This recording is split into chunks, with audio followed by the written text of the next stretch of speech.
Moving on to our top story this half hour, the Kennebec County Sheriff's Office says deputies are investigating an armed robbery at a legal, state-licensed marijuana growing operation. Investigators say around 6:50 this morning, 3 men entered a residence, held a couple at gunpoint, tied their hands, and stole marijuana and an undisclosed amount of cash.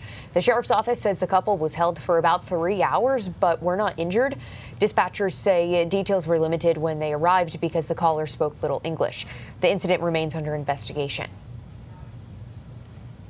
Moving to Parsonsfield now, a man is recovering tonight after being burned in an accident involving a cutting torch. The Maine Department of Public Safety says 32-year-old Jacob Midget of Parsonsfield was taken to Sacopee Valley Health Center around 1:50 yesterday afternoon after suffering first and second-degree burns.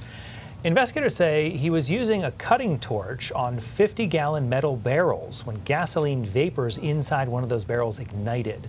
They say he suffered burns to his abdomen, chest, arms, and neck. Officials say there was no significant damage to the area where he was working and no one else was injured. That now is being classified as accidental. Searsport also seeing an accidental fire, this one involving a teenager. The State Fire Marshal's office says a 16-year-old girl was taken to Waldo County General Hospital, then transferred to Maine Medical Center after suffering burns to about 30% of her body. Investigators say she found a pot of cooking oil burning on her home stove. While trying to extinguish that fire, officials say she used water from the sink, which caused the oil fire to flare up.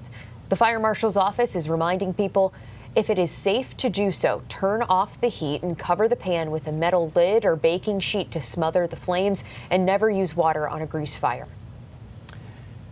And a Harrington man is behind bars tonight after being charged with arson and reckless conduct. Investigators say they've arrested 75-year-old Arthur Langley yesterday in connection with a July 17th structure fire right on Main Street in Harrington.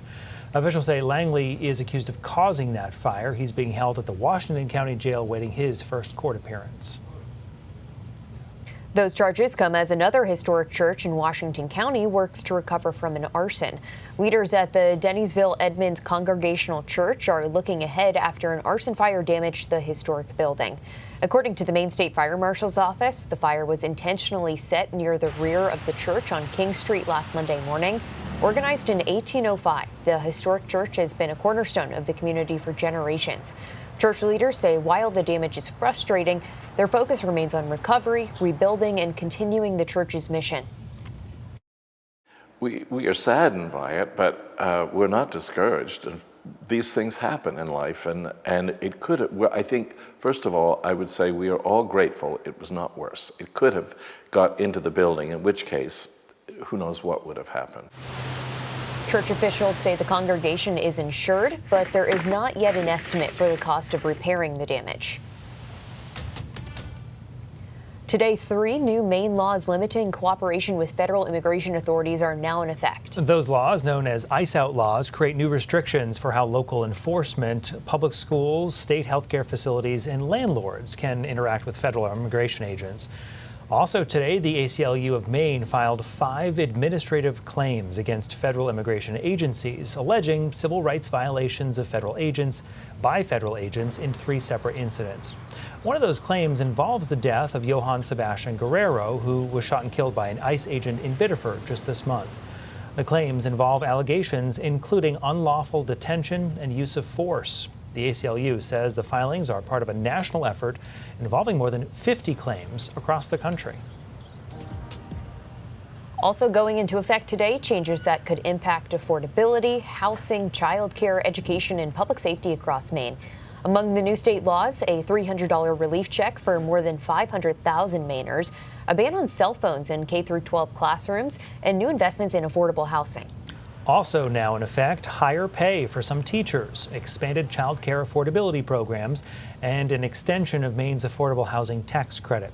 Another law will support mobile homeowners by limiting lot rent increases and making it easier to develop new manufactured housing communities. Other measures address food insecurity, school safety, legal defense funding, and support for retired law enforcement canines. More information about the new laws in effect as of today can be found right now on our website. New developments in 2 wars overseas. Iran launches another attack against U.S. forces in the Middle East as the Senate moves forward on new sanctions against Russia. When we come back, Gabe Gutierrez has the latest from the White House.